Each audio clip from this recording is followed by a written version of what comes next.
So this day, Good evening and welcome to Big Facts, our special Sunday night Oscar edition. I bet you didn't know that was coming up. Justin just went out for some drinks and some dinner with the wife, and Justin doesn't usually drink, so now I'm going to have to raise my voice even higher than normal because I know it's going to be projecting even further than it normally does. Uh, I how's your had two week? drinks, bro, and I'm pushing 300 pounds, dog. You're gonna be all right. So tonight we got some NBA basketball. We'll talk a little bit of Sixers. We have the betting gurus from Catching Three. For those of you watching the Oscars right now, they are crushing.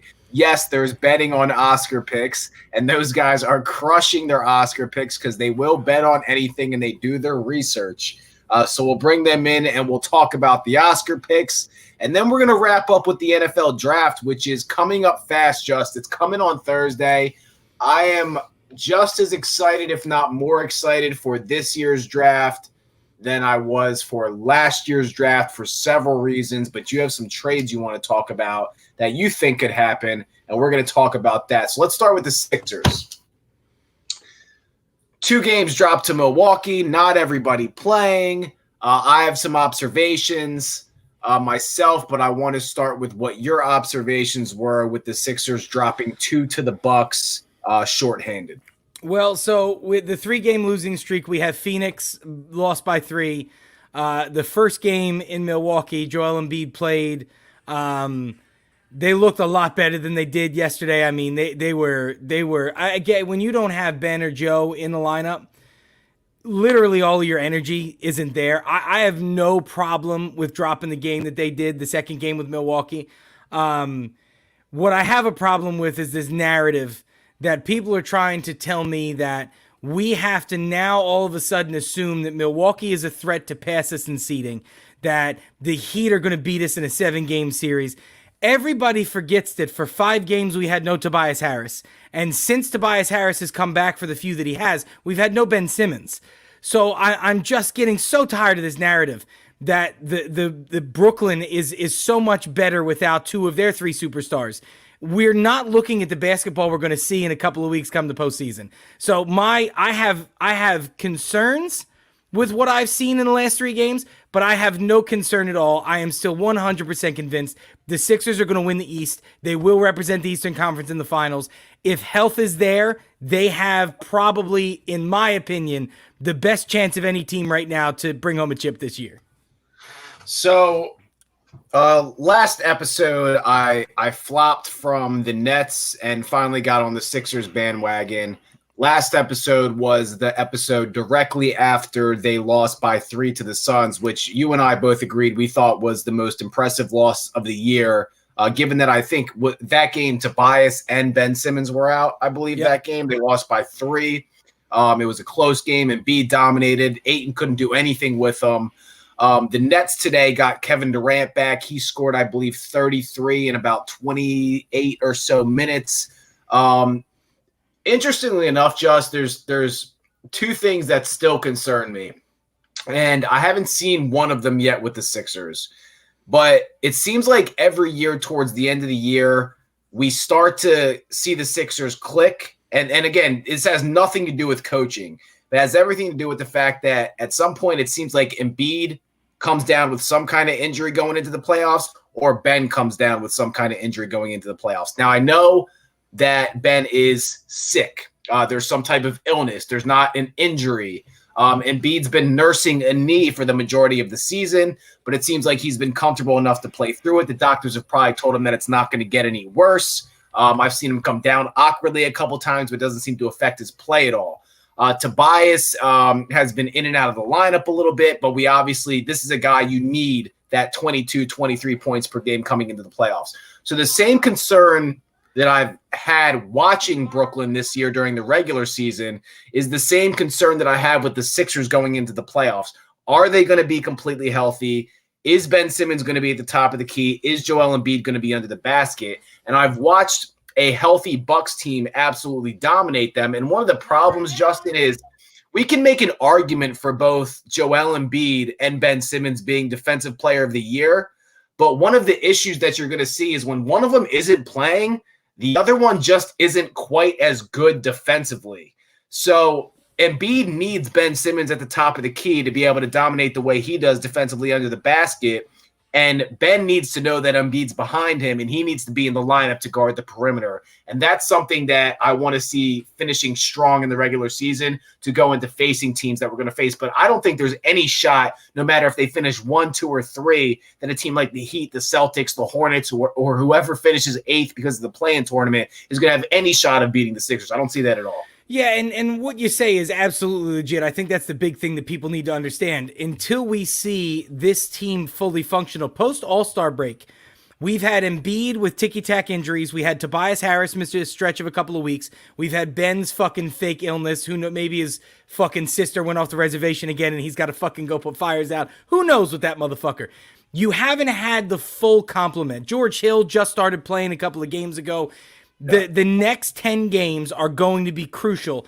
I don't give a shit if the first game that this entire team is together is game 1 of the playoffs. I don't think it's going to matter. You have enough veteran leadership on the team. You have a veteran head coach. You have veteran guys on that bench that have been there before and done it before.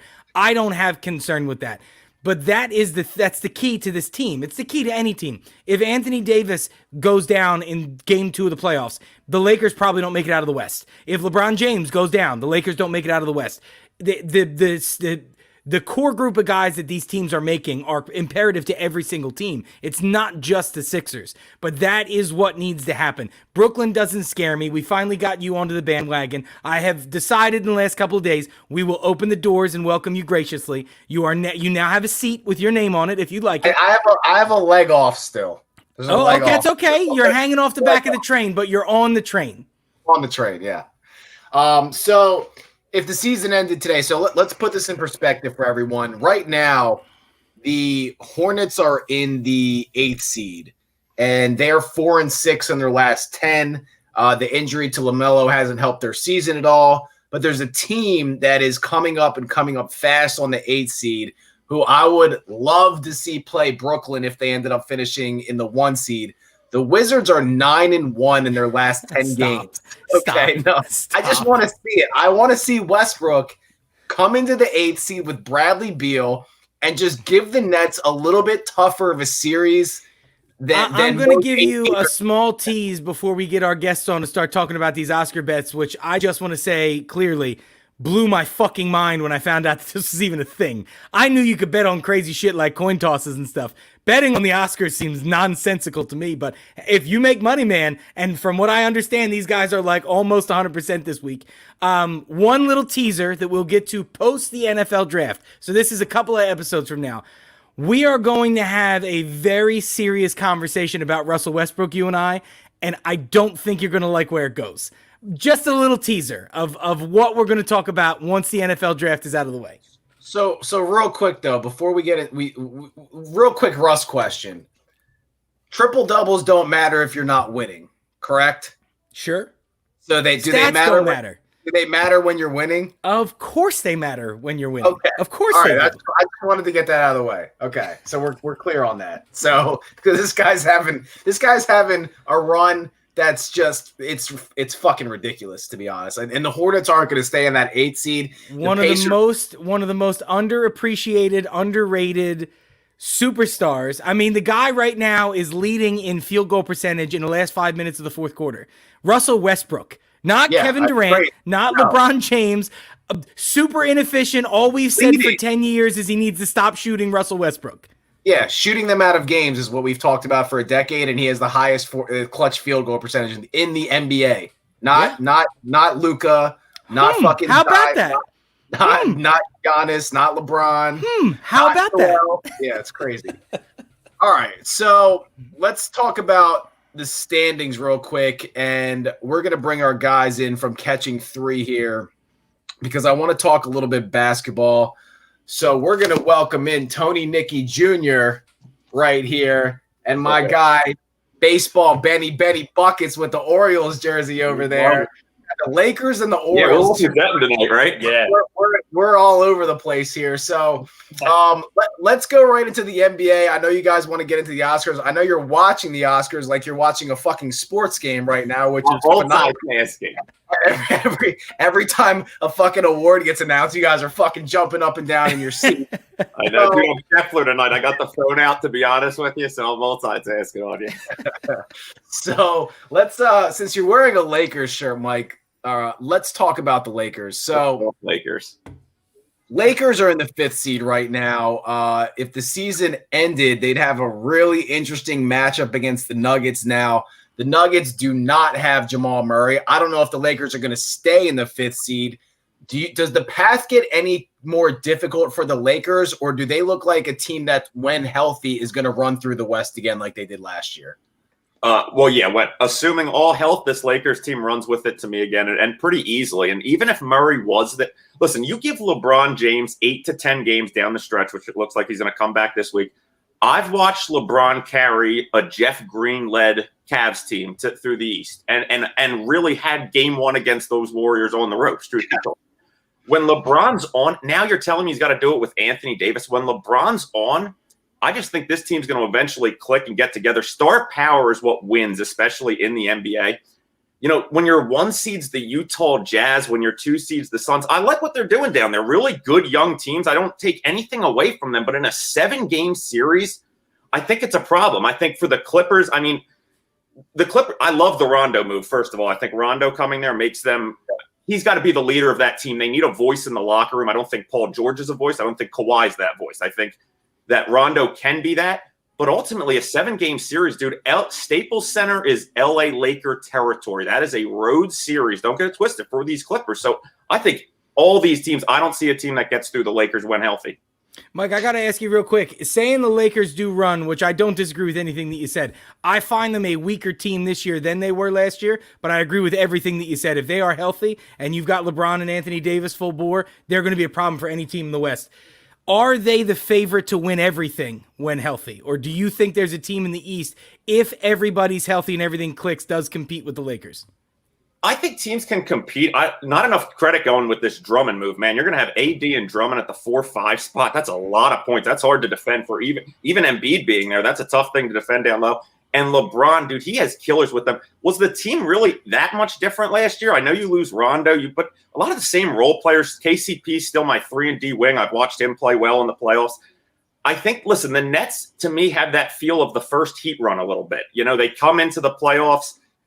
I could see them winning the East, but they haven't been healthy. It takes a little while for those guys to click. If Durant's playing, Durant's the type of player, other than LeBron, that can carry a team through the postseason. I think he's the only other guy, LeBron and KD, that can single-handedly win for a team. But if he's banged up even a little bit, Harden and Irving, to me, aren't enough to get through the East. So that's the only team that, to me, could contend with the Lakers. I don't know about the Sixers yet, man. I like Embiid, but that's a lot of size for Embiid to handle it. So, to me, I don't know if the Sixers could get down with Embiid. On a young cat that's been unproven and has not been in that moment yet.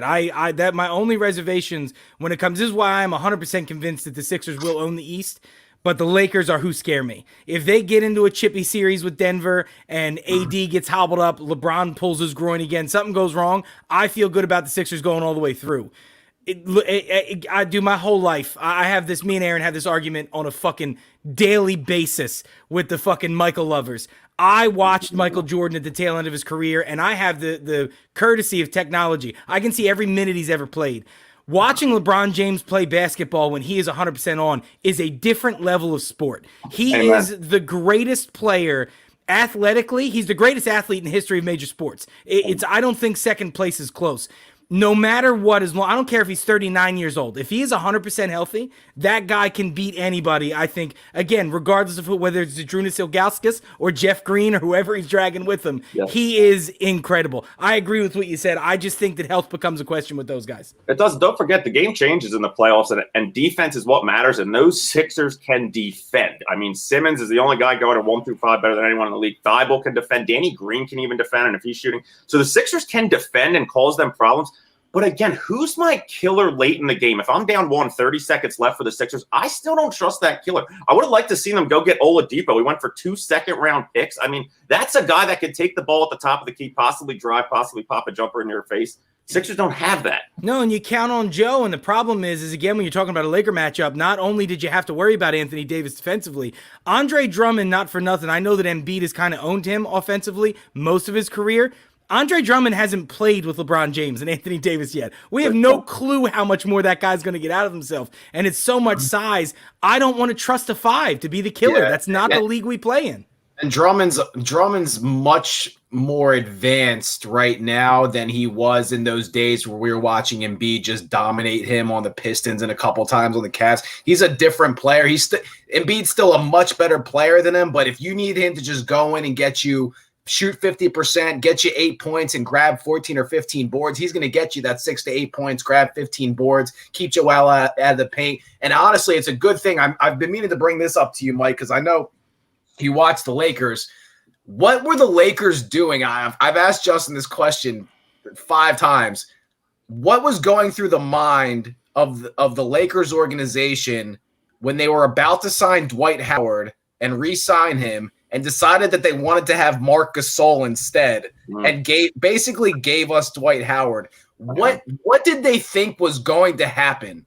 I know, it's crazy, right? I mean, I guess you can argue that Gasol's going to stretch the defense a little more. He's the stretch 5, but dude, I was so over Gasol by the end of the Raptor run. But for me, man, like, I'm the guy that's just cautiously optimistic. Anytime I got a LeBron team getting built, I just fit the role. I'm like, well, at least Gasol can stretch it for me a little bit at the 5 spot. At the worst, he'll be a bad Kevin Love, you know? Kevin Love, it'll defend more than Kevin Love. Absolutely. Kevin Love's made one defensive play in his entire life, and it was that game 6 against the Warriors, but I'll never forget. But, yeah, man. Yeah, that's as far as for that.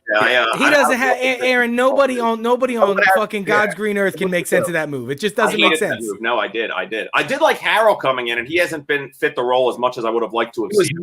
He was much better with the Clippers. He was more of their leader too over there, because they didn't have someone that was rah, and LeBron's just like he's a leader by act. So it's that you don't have to be rah on the team, and that's really what amped him up. So I've been watching Harrell, and like I have fun watching him sometimes, but he's not anywhere near the player he was when he was playing with the Clippers.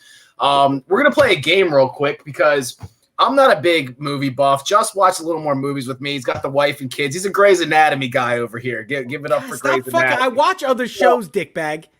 So we're going to play a little game here, and you guys are like sweeping the Oscars right now. So I haven't watched a second of this. I want you guys to lay out the first 10 or 11 awards.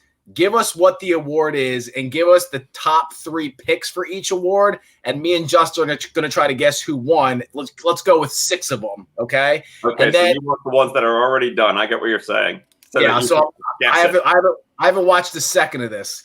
Okay.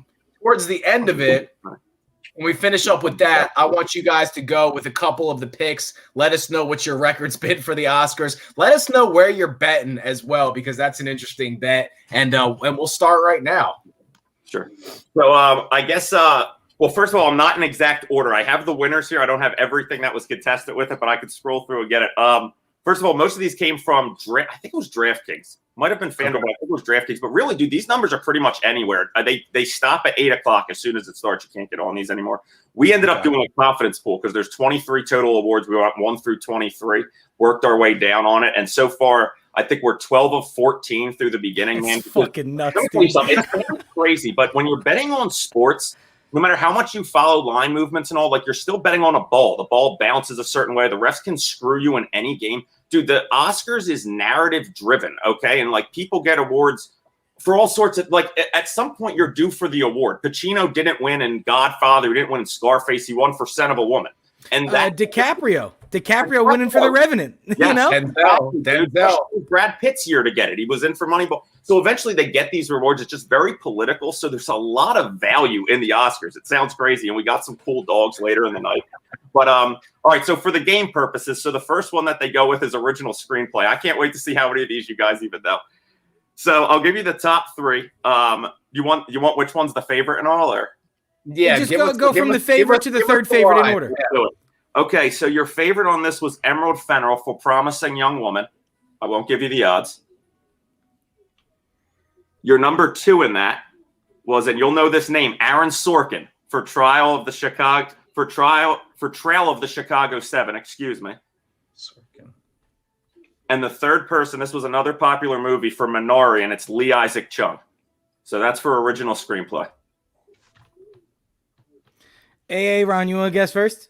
I'm gonna go Sorkin. I'm going Sorkin only because it's the only one of those 3 that jumped at me that I remembered was the Trial of the Chicago 7. I'm gonna agree. And it's funny because me and Benny were talking Sorkin's the Entourage guy too. If you were an Entourage fan back in the day, that would fight with Ari Gold. But no, that went to the favorite, which was Promising Young Woman. Okay. Which is actually we're gonna go 0 for 6, by the way. Everybody listening, just know we're not gonna get one of these right. Okay, so the next one was adapted screenplay. Okay. And let's see me just because it's fun. Like I said, I have all the winners done. I don't have that in the exact order because I didn't know the order it was going. I was going off of DraftKings, like the actual betting card.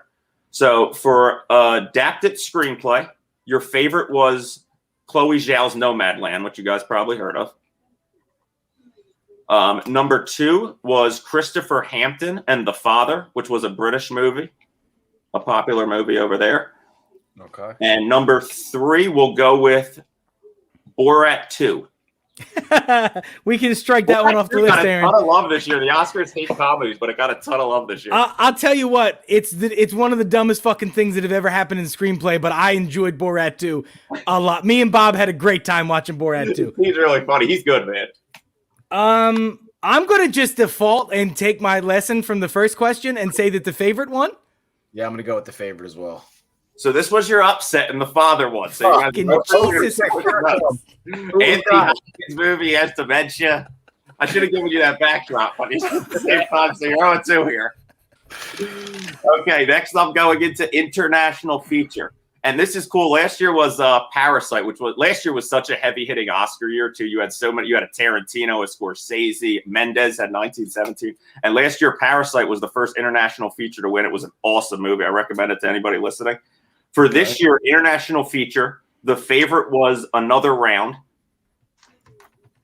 The second one is, and I don't want to butcher this name. This doesn't mean it didn't win, but it's in Spanish. Ida K. Quovedas is what I'm going on. It's my best guess. I don't know. It's okay. All I wrote down for that one was not that one, so that's okay. Yeah, I gave it away. I was going to just give you another name. You don't have to know it to win the money on it, Yes, for sure. And the next one was Collective. I'm going back to the default until it does me wrong again. The favorite wins Another Round. Yeah, let's go with that one. Big. And your guys got your first win. You're 1-3. Go, guys. It's like Drummond's free throw percentage. I know. You're doing your best here. 1-3. We'll stick with it. Baseball. Betty's here. We'll stick at baseball. You're doing well. Okay, so the next one was a big one. It's Best Supporting Actor. Okay. Favorite here was Daniel Kaluuya. What was the movie? That name too. That's for Judas and the Black Messiah. That's actually the guy from Get Out. You would recognize him if you know him. I know who he is.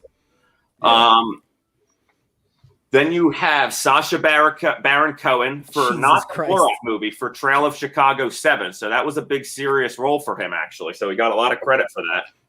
Okay. That award. And then next we'll go with Leslie Odom Jr., One Night in Miami. Okay. Another popular one. And because this one was a closer one, I'll just give you the fourth two. Paul Raucci, Sound of Metal. I saw that, actually. Getting some love this Oscar season, too. I've seen 2 of these. Oh, man. That's a tough one. So you gave us that list in order from favorite to least favorite. I don't want to keep giving it to you because I'm going to give you guys default options here. All right. Black Messiah won. I'm just going to say it. I'm going to go with the night in Miami. Justin, you got it. And it's funny because that's part of like reading the narrative, man. You know what I mean? Like some of these movies you can feel good about because what's going on in the world right now, that is so Hollywood, dude.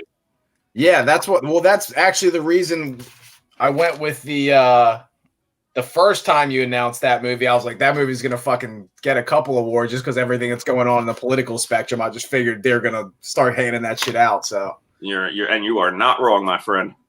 The next one we'll go with, guys, because this is another. They do some big ones early, which is cool. Best Director is obviously a huge movie. Okay. So I will start with David Fincher, who came out with Mank. It's a really popular one. It's not gotten 10 nominations, actually, so should go home with some hardware. You have Chloe Zhao for Nomadland, which is obviously the other big one. Lee Isaac Chung again for Minari. And Emerald Fennell for Promising Young Woman. What was the first one? Promising Young Woman hurt you once, too. So I'm going to tell you that my nuts tell me that Young Woman wins this one. But also, logic means fucking nothing in this game. It's very random, man. You don't get Titanics anymore, taking home 11 at a night, you know? I'm going to do Promising Young Woman. I'm gonna go. I'm gonna go Nomadland. Nomadland's it, and that's a nice hit. Chloe Zhao, Nomadland. He's a Grays guy, man. He knows. Man. We should have brought him on the podcast. Dude, just clean it up. It's a great movie. It's a fantastic movie for anybody that didn't watch it. It's a great movie. Right. It's tougher than you think, though, right, AB? Oh my god. You're going like 25% off. I don't know any of these fucking movies, any of these actors or actresses. I'm just going with what kind of made it a bullshit year. I'll at least say that to you. So many movies were like pushed back and didn't come out. That this year was a bullshit Oscar year for sure. We're doing it in April, not February. It's crazy. So you guys are 12 for 14, first 14 awards. Did the 15th get announced yet? They have announced a couple, and I don't know where we are, to be honest with you. I've lost track. So it's on in the back. You got 7 or 8 left. Something along those lines. Give us what's coming up and what your picks are for, let's say, 2 of them.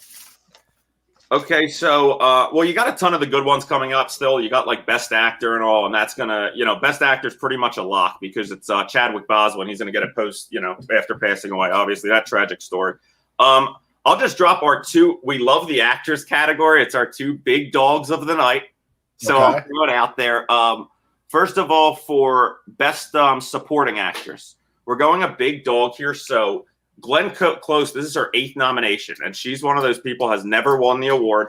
Coming in at 10-1, Glenn Close, and it's like a year where there wasn't a ton of big movies. I mean, she could have won. When else can you give her one?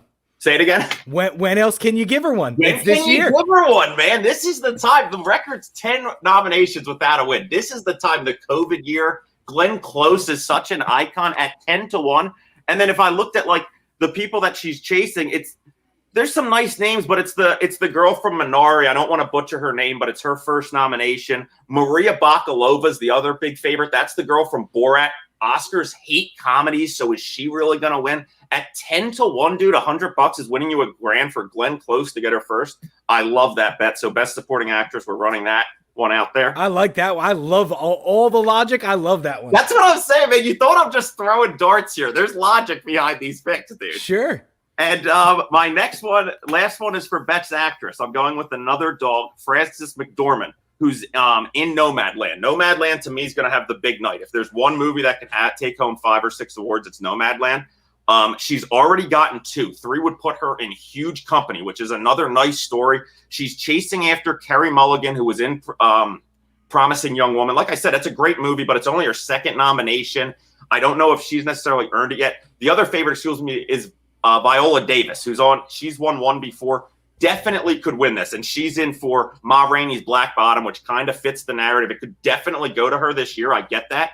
But Frances McDormand is a huge name, and she gets put in a company with like Jack Nicklaus, one of the only people to win 3 if she wins tonight. And Nomadland's really the popular movie. It's going to get Best Picture, so I could see the Best Picture going with the Best Actress and her taking it home. I like it. Yeah, dude, that's some little Oscar knowledge your way. There's some Oscar knowledge to the listeners. That's fantastic, man. And I'm looking at you posted this 2 days ago, so you've had these plays out for a couple days. So anyone that thinks you're bluffing on going 12 for 14, all they got to do next time is sign up and make sure they get in on this card, win some money. next time there's any type of award ceremony, just because of the logic and the fact that you're like going through this like crazy, I'm just gonna put $100 on all your guys' stuff. On the weird shit, AB.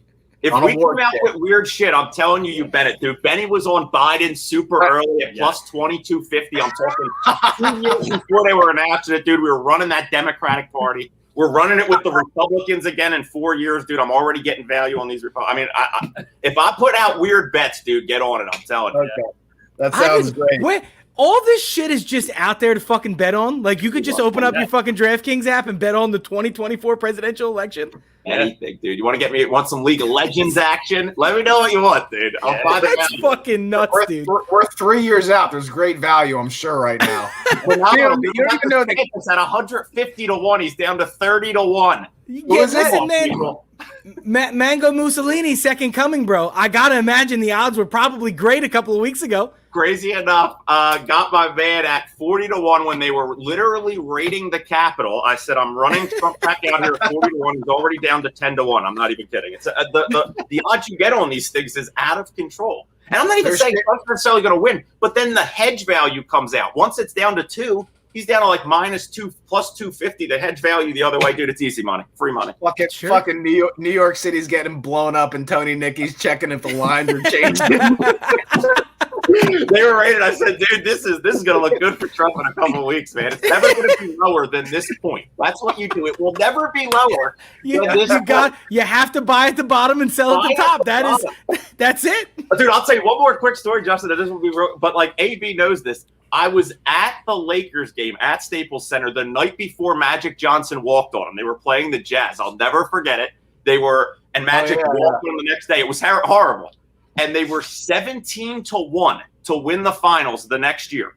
And everybody was off the Lakers. And I said, dude, I don't know who LeBron's going to get, but someone is coming to LA to save the Lakers with LeBron James. We had that ticket at 17 to 1. Rest is history, dude. AD comes down, bubble sees it, all the works. So, dude, early value, that's where the numbers are, man. That's how you make money in this business. And it's funny, Justin. We put out an episode, I think, either around the first round when everybody was talking about how Portland was going to take out the Lakers, and then like the Nuggets were going to be their kryptonite. And we were talking, I think, either at the end of the regular season or after game 1 of Portland. There's an episode literally called "Let's Stop Pretending That the Lakers Aren't Going to Win the Championship." There was no point last year during the regular season, the middle of the season, the end of the season, the beginning of the playoffs, that I ever thought that any team other than Lakers were winning. I can make the argument when we started our show, we started in COVID, when COVID happened. The season was shut down, and every single fucking time we talked about basketball,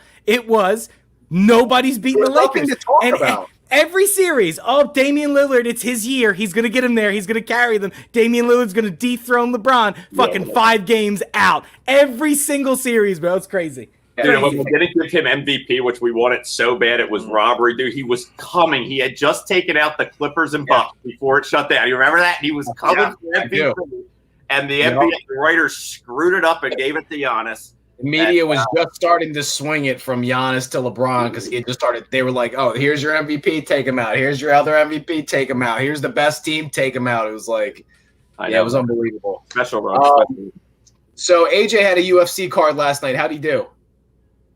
Real nice. Dominated a parlay, actually, to cap off the night. Had the 2 main fights. I've been so locked in on baseball. Anybody who picked Masvidal, and the top girl. What was her? Lomachenko or Lomachenko. Dominated a parlay. Crushed his prelims. Also had a really nice night. Yeah, he's on that UFC card. Well, Leg snap last night. Oh my God! And then tries to put leg snap wasn't as bad as him putting it down. Yeah. Oh, that's what I'm saying. He didn't even know it was broke. Sickening. That hurt. Oh, I'm down. It was no idea. His face doesn't change until then. He tries to put the weight back on. Sickening. I don't do blood at all. Any blood, dude. I need no part of that at all. Nothing to do with it. If his leg is trending on Twitter, I'm not going near it for days. Oh my God, dude. It's bad. It was disgusting. Yeah. So Anyway, so we're going to finish up with some football in a second. Hopefully, we'll have you guys off next Sunday. Any weird bets from Catching Three, make sure you hop on it. They're Catching Three on Instagram, Catching Three Pod Pass. They got an expert for every fucking sport out there, and then they fucking swap picks. They put their brains together, and they fucking run the table here. So thanks for joining us, guys. I appreciate the Oscar picks. Great job on the UFC card. We'll talk more basketball and football next week, and hopefully we'll have you guys on for after the draft. Thanks, brother. Pleasure Sounds as always, guys. Have a great night, guys. And they're winning you hundreds and hundreds and hundreds of dollars on the fucking Oscars. 14 on the Oscars. So if I just took their pick, and it would be more than 100 because they're not betting all the favorites. 10-1 on one of the picks. So I bet 100, I get 1,000 on this pick. I bet 100, I get 90 on this pick. I bet 100, I get 140 on this pick. If you put $800 together on them tonight, they'd have won you $2,500. It's like fucking nuts. So, Aaron, I have some NFL things to speak with you about, sir. Okay, let's do it. I am going to start with the most sensical and most logical trade up in the first 15 picks, and it's going to piss a lot of people off. You might be one of them. All right, so is it going to piss me off because they're stupid, or is it going to piss me off because I don't want to see it happen? Well, this is going to piss you off, I think, primarily because it could have been done better than it was. And by being done better, I mean you probably would have accrued more if you had waited a minute.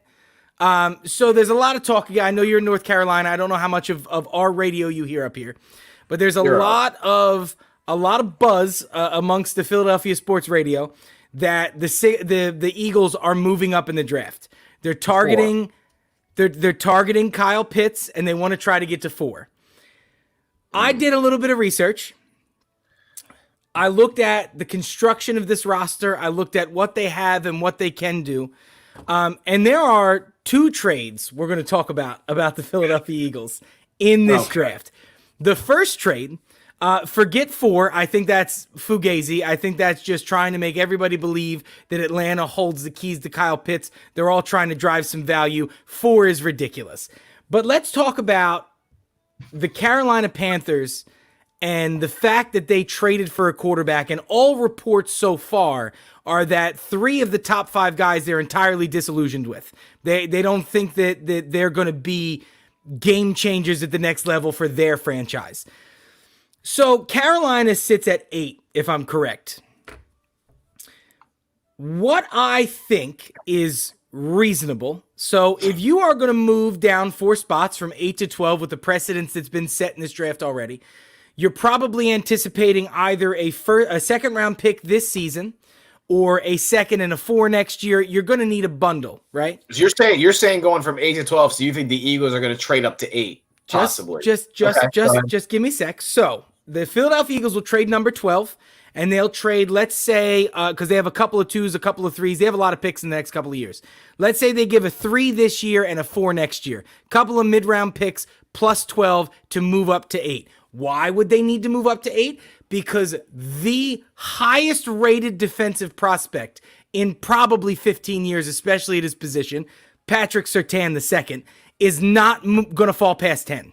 You are staring into the mirror of CeeDee Lamb all over again at a different position. You need Patrick Surtain to lock down one side of the field. You learned last year that Darius Slay is a good player. He's not a lockdown corner. You need the cornerstone. You've signed a good safety. You have Rodney McLeod and you have Darius Slay. So moving into 8 and only having to give up mid-round picks, 1 this year, 1 next year, you secure yourself your cornerback of the future. So I think I don't hate it. I think that Carolina likes their QB situation. I don't. And here's the other thing with Carolina. If you're trading for a guy like Sam Darnold, he has some wide receivers there, even though they lost one. I think it was Curtis Samuel they lost, who I think was on the Panthers last year. But we have to also remember the Eagles still have Zach Ertz. And what better luxury for a guy like Sam Darnold coming over from the Jets, going into a better offensive system, having a good wide receiver, and now giving him a security blanket to succeed with Christian McCaffrey coming back. I think that is a definite possibility. And I would also say that I agree with most of your points about the secondary. I would say that Darius Slay is better than good, but he's not elite. I would say he's border. It's hard to judge Darius Slay knowing how bad the entire secondary was a whole and the lack of pressure the front four got on quarterbacks. Well, but hold on. We have to at least be able to agree on what we all watched with our fucking eyeballs. Darius Slay is not a shutdown corner. Darius Slay gets cooked by Justin Jefferson. He gets cooked by Julio Jones. He gets cooked by DK Metcalf. He's not an elite corner. Who I saw him get really cooked by last year, was one DK Metcalf, but he was never out of position. He was on the ball. The dude was just ripping the ball out of his hands that game. So I don't think Darius Slay, I think he's better than good. I'm not going to go and say, like we were all saying last year when we signed up, Darius Slay is one of the best corners in the league. He's not one of the best corners in the league, but he is a top 10 corner. And so if you can I'll give you 9 or 10. I'm fine with that. Shore up your secondary, I think he's going to look better in the grand scheme of the defense. And again, you need on the defensive side of the ball, you need one of two things. You need a legit, Jeremiah Trotter type linebacker, or you need a dude. What is the last great cornerback that's played on this team? Asante Samuel's the first name that comes to mind, right?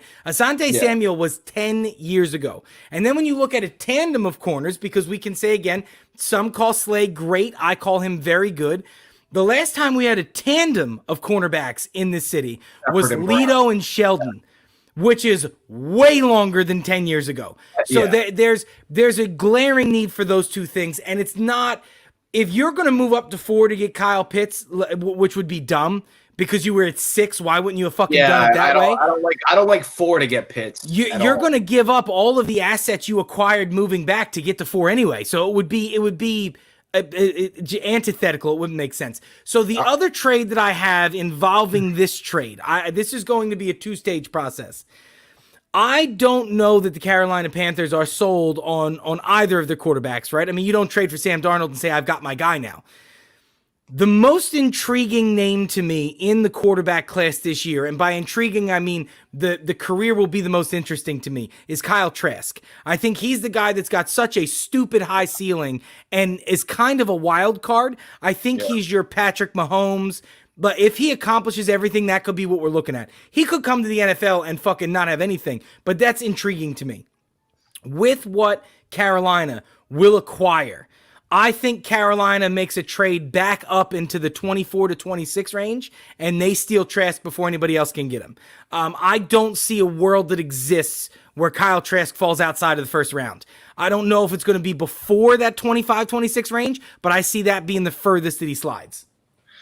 So I've liked Kyle Trask for a long time. I thought for a while he was going to go in the second round. I still think it might be early second, mid second. But when you have a guy that's 6'6", 250 pounds and runs a 4.4 40, it's really hard to look past what this guy can be.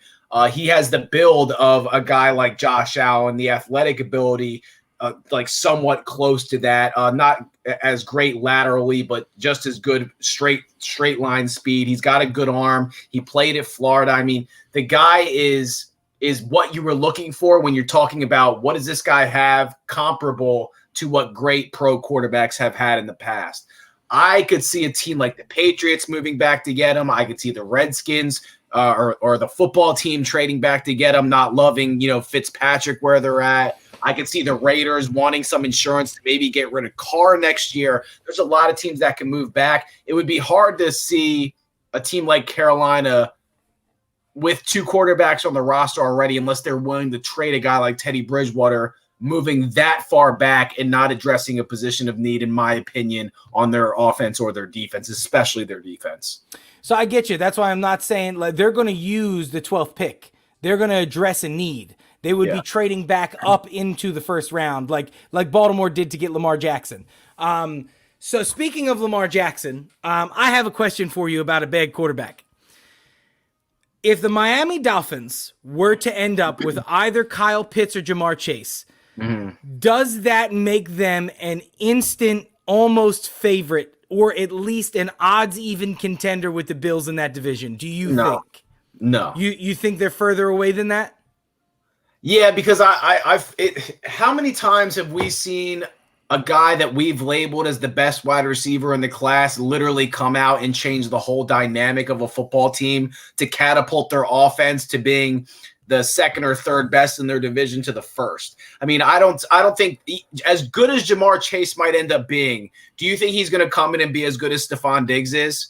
Do you think Tua's going to make such a leap where he's going to be as good as Josh Allen is? I don't think either of those things happen. So to me, that's why I add the name Kyle Pitts. Kyle Pitts, who is a 5-tool player and is not just a wide receiver, can do a little bit more for Tua, can be a Zach Ertz for Carson Wentz in 2017, safety blanket.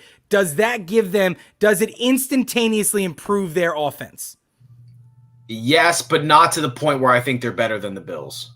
So if it cost you your 6th overall and your 3rd round pick to get to 4 and jump the Cincinnati Bengals, who are going to take Jamar Chase, or whatever other team may leapfrog you into Atlanta to get Kyle Pitts, does it make sense to pull the trigger early, spend less capital, and make that move and give up 2 picks this season to get that kind of weapon for Tua? It does, but it's not because you think you're going to necessarily jump over the Bills. It makes sense to see, is Tua going to be the guy in his second year with enough weapons, with a little bit, with still the same defense, the same coach, the same offensive system, with Fitzpatrick not breathing over his neck, and is he going to be able to take the step with a receiver like Jamar Chase and having Devontae Parker on the other side? You do that to know if you're going to stick with Tua or if you're going to have to draft a quarterback next year. So my last one that I really think is intriguing to me is almost mind-blowing. I don't know if you sent me a story that I read this or if I read this elsewhere. I was presented the idea with the Baltimore Ravens being a little bit disenchanted with Lamar Jackson and trying to potentially set themselves up to have his replacement. Health has become an issue with Lamar Jackson like we all knew it would. His game, while incredibly athletic, is still very basic. I mean, it's like watching a 7'4" center with no footwork. There's so much potential, but there's so much squandered potential. Can you imagine a world where the Ravens find a taker, a quarterback-needy team, to maybe hop up in to get one of these guys, who I'm going to tell you I believe Justin Fields is the guy that slips now. I still don't think it's Mac Jones at 3. I want to touch on that in a couple of minutes after we talk about this. Is it crazy to think that the Baltimore Ravens may be trying to find a way to move forward? Well, my first question is, where's the injury narrative coming from? What do you mean? He played 16 games his first year, 15 games in 2019, and 15 games last year.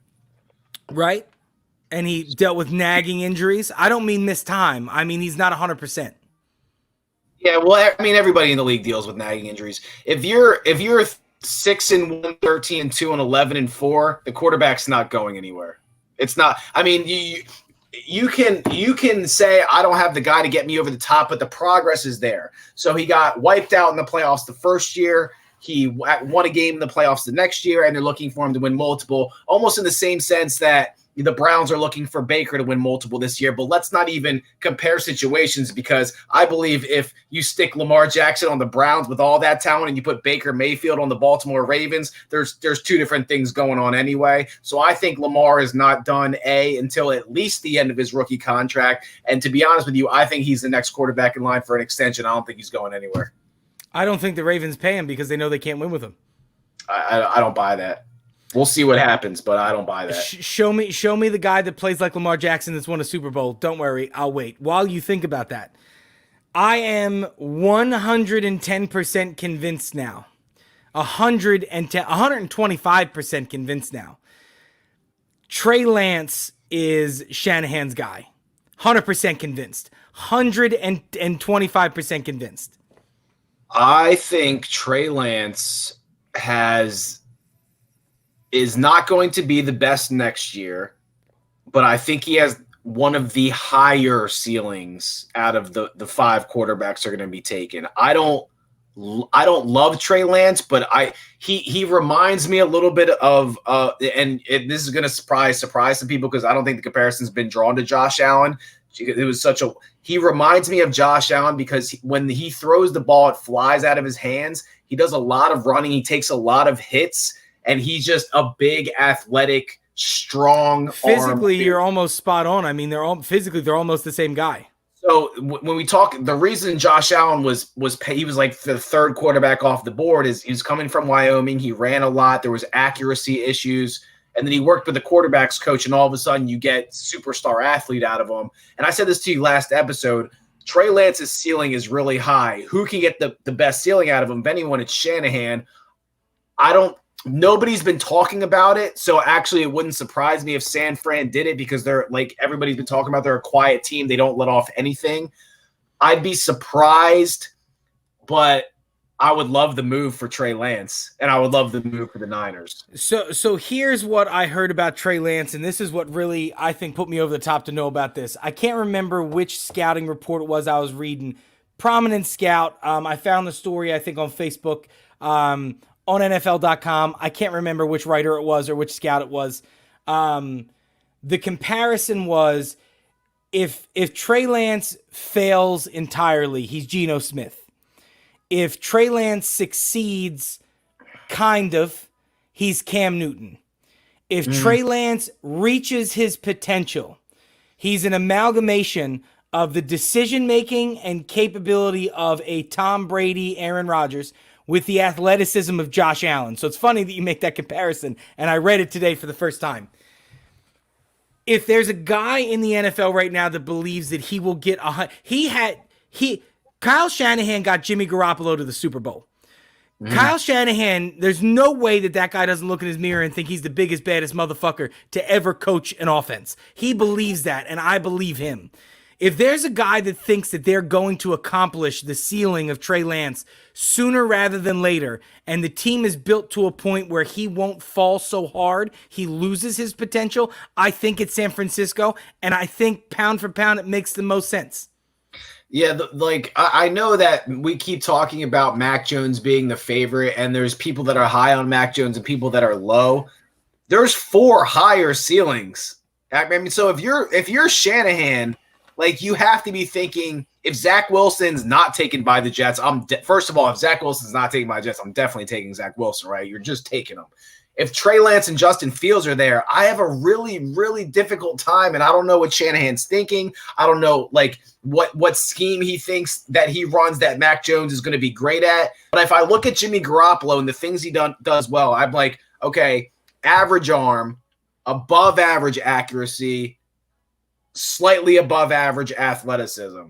I look at Trey Lance, cannon arm, extremely athletic, might need a little bit of work on accuracy, but only threw 1 pick, I think, the other year and like 19 or 20 touchdowns. So it didn't seem to be a problem when he played the other year. And then I'm looking at Justin Fields, and I'm like, everything that Justin Fields does as a ceiling is higher than what Jimmy does. And then I'm looking at Mac Jones, and I'm like, is this the same quarterback? Why would you get? Why you already have Jimmy Garoppolo? It's the same quarterback. So it's like, if I'm just getting the same quarterback, but he's healthy, is that who I really want him? Is that because Jimmy was healthy the year they went all the way, but he wasn't the reason they went all the way. No, and he couldn't get it done. So mentioning Mac Jones reminded me of something I heard the other night. So Joe Giglio does a mock draft madness on every one of his shows at 8:30 in the PM. And it's just a random mock draft they find on the webs somewhere. They just fucking type in mock draft and click one, and they read the mock draft and react to it in live time. So this particular mock draft, I was in the car, so I did not write down where it came from, so forgive me. I'm sure you can find it with the information I'm going to give you. So it was pretty predictable. You had Trevor Lawrence, you had Zach Wilson. I think they went Justin Fields at 3. No. Trey Lance at 3. At 4, Carolina Denver traded up to 4 with Atlanta and drafted Justin Fields.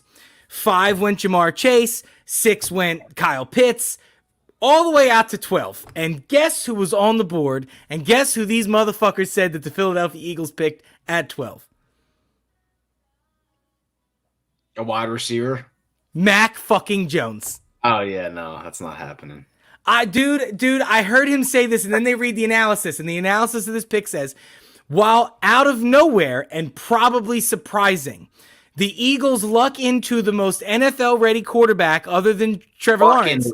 They luck into it. And then replace their revolving door franchise quarterback with a real one. And I was just like, how do these people... Advertisers spend money on these fucking guys, bro. What are you... How do you get a platform? Here's an interesting thing, though. Here's an interesting thing. I would, first of all, I would hate the move, so I'm not endorsing the move. I do think that if Mac Jones stepped into the Eagles offense just based on his release and accuracy, his first year, he would have done better than what Jalen Hurts did last year. I do think that, but I think the ceiling is so low that it's not going to get much better than the first or second year for Mac Jones. It's going to that's going to be his peak. He's going to peak at his second year, and it's not going to. Joe Flacco. It's a great comparison. Joe Flacco comes again, another quarterback from nowhere, from the University of Delaware. He's from our neck of the woods. I'm going to give you another one. Matt Ryan. Mm-hmm. Yeah, I look at Matt Ryan's ceiling. That's a hell of a career. But I look at Matt Ryan was a product of his system, his coaching, and his players. Matt Ryan is not the guy. He's still slinging it. Oh my God. Anyway, before you fucking send me off on a goddamn tirade while we only have a couple of minutes, there's a reason the Falcons aren't drafting a QB this year. I still don't know that for a fact. If some crazy shit does happen and the Jets go with Trey Lance for some fucking unknown, ungodly reason, I'm telling you right now, that San Francisco will have no choice but to accept whatever Atlanta gives them. Atlanta will throw Julio Jones, their number 4 pick. They will move up for Zach Wilson and fucking say bye-bye, hasta la vista to Matt Ryan. Send his ass out to San Francisco and let him try to win. You have to. If the if Zach Wilson moves from 2, I'm going to tell you the craziest thing that could happen, honestly, to me in this draft is that Jacksonville makes the smart decision and takes Zach Wilson first overall. That is the crazy. That's the kooky to me. There's no way Zach Wilson falls past the second pick. There's no way. Yeah. No, it's 1 and 2. And if I was Jacksonville, that's who I'd be going with. But people have been loving Trevor Lawrence for 3 years now, so he's going number 1, and it is what it is. Everybody's hyped it up, and I've watched them get outplayed, and I don't know. I think he's going to have a good career. I just don't think he's a number 1 pick. I don't think he's going to have a good career in Jacksonville. I will say it again, like I've said it dozens of times on this very show. He's Matt Leinart. He's going to look above average to almost really good for a shit terrible franchise like Arizona was at the time, and then all of a sudden everybody's going to look around and go, we thought he was our franchise coach. We got to make a move. Matt Leinart. He didn't have the arm talent that it's not a good comparison. Bro, I have to say something about that fucking stupid sentence that you said to me like a dozen times when I say this. I know that you are looking at Trevor Lawrence's Clemson arm talent. And I know that when I say things like, this is who he played in college, what you go, Clemson arm talent? Hold on. While he played at Clemson, the arm talent he had at Clemson, because that's all he's played for, right? Change? He hasn't played in the pros, right? Let me tell you something, bro. If you really had to sit down and look at, let's just say there's 50 quarterbacks we've looked at that we said, that guy's got pro-level arm talent.